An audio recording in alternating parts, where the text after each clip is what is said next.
And you're back with News First. Director General for Humanitarian Cooperation and Human Rights of the Russian Foreign Affairs Ministry, Anatoly Viktorov, says that any international inquiry into issues in Sri Lanka would be counterproductive. He made this statement during a media briefing held in Colombo yesterday. Unfortunately, we have to admit that UN human rights machinery experiences a number of problems. The most prominent of them is a lack of trust. International dialogue in the sphere of human rights is infested with the politicization and double standards. We are of the view that although human rights could be a legitimate concern of international community, human rights must not be used as a pretext for interference in the internal affairs or, even worse, for use of force. Everyone must firmly uphold general principles of technical assistance in human rights promotion. It must be provided on request of the state concerned and must be politically neutral. No state must be forced to accept technical assistance. We support only those resolutions in the Human Rights Council and the General Assembly which enjoy the support and consent of the country concerned. And no country is free of human rights violations. Anatoly Viktorov also spoke on the UN Human Rights Council. Politicization of the issues is incredible. Even higher than the United Nations Security Council, which is a political body. For us, for the Russian Federation, this is one additional proof that human rights agenda, unfortunately, is being constantly used by some countries as a device or tool for foreign policy issues. Nothing common with the real promotion of human rights. In many cases, unfortunately, and I call the names of the countries by in this context, we do not agree with the approaches on Iran, on Belarus, on Sri Lanka, and some others. The Director General for Humanitarian Cooperation and Human Rights also shared these views. Our principal position is that there should not be country-specific resolutions in the Human Rights Council and General Assembly.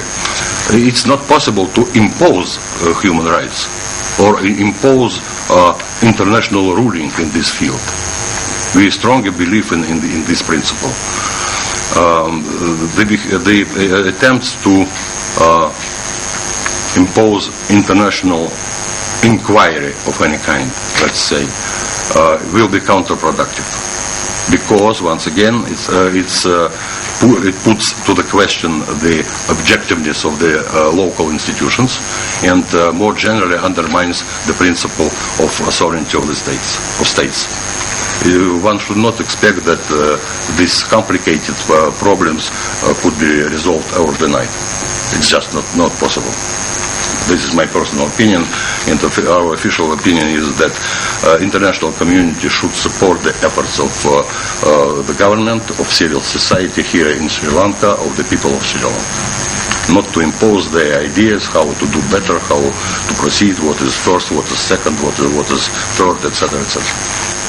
We consider the attempts to submit decisions through the various UN bodies, for example, through the Human Rights Council, as an attempt to interfere in the internal affairs.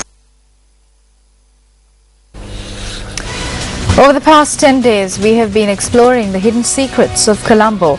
The battle over Sri Lanka between the British and the Dutch, won by the Englishmen, was bloodless except in Trincomalee. We received historical records indicating that a conspirator or a spy was involved in the battle for supremacy of Colombo.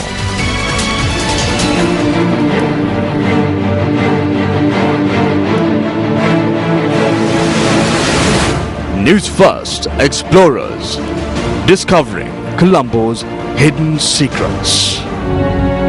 Tonight on our 11th episode of Newsfirst Explorers, our attention is drawn to the Dunino Church in Fife, Scotland. Engraved on a tombstone in the churchyard of Dunino in Scotland are the words, "He was the agent by whose instrumentality the island of Ceylon was annexed to the British Empire." This agent is Professor Hugh Cleghorn. During the latter part of the Dutch rule in Ceylon, a band of mercenaries known as the Regiment de Meuron, the brainchild of Count Charles Daniel de Meuron, made Old Ceylon their temporary home. Serving under the Dutch East India Company, the Regiment de Meuron were garrisoning the Dutch forts of Colombo, Trincomalee and Jaffna. Professor Hugh Cleghorn knew that it was clear that one of the best ways of weakening the defences of the forts was to buy off Count de Meuron and get him to withdraw his troops, thus handing powers over Colombo to the British rule in a bloodless battle. As the British rule, spearheaded by Frederick North, began from the coastal belt of Sri Lanka, the battle turned violent. The battle, which took place in the kingdom of Kandy and communicable diseases, were the cause for the deaths of many British soldiers. A new cemetery was built in Colombo to bury these soldiers. This was close to the Dutch fort known as Purte Mapane. Purte Mapane, or also known as the Gates of Mapane. Once a racetrack for horses, then a golf course, and finally a cemetery. Now this beautiful land of greenery is now known as a Golfface Green. Golfface Green, laid out by Sir Henry Ward, was where death sentences were carried out during the initial stages of the British rule. It was Sir Henry Ward who eventually reserved the Golfface Green for the women and children of Colombo. Tomorrow, Newsfirst Explorers takes a look at the future of Colombo.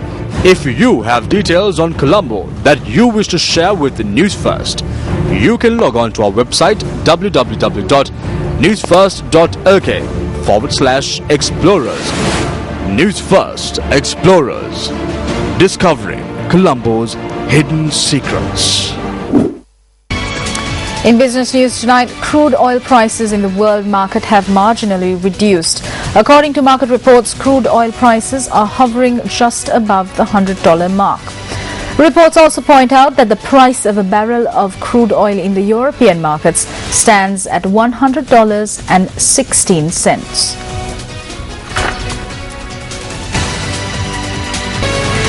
The following new report was filed by Vijay Singha Valikanda from Kurunegala.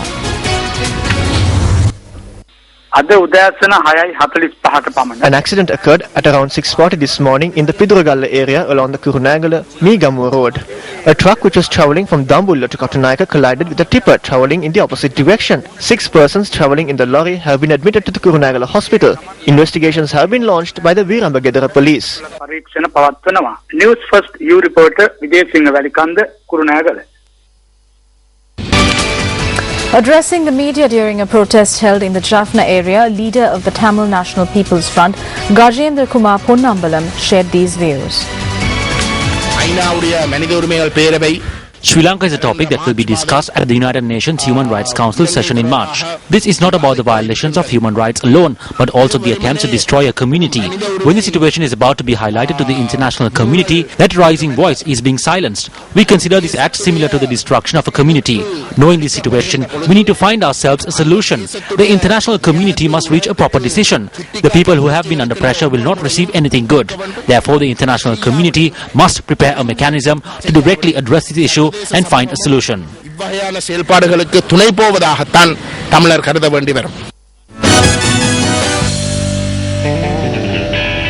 In sports news tonight, it's rugby. The Navy rugby team continued their unbeaten streak in the Inter-Club Rugby League today and secured victory of the championship with 1 match to spare.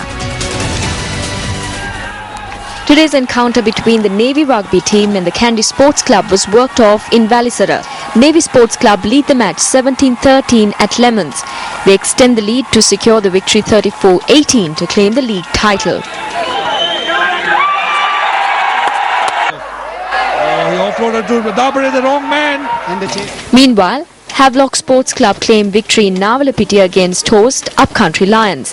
The scoreline read as 29-25 at Long Whistle.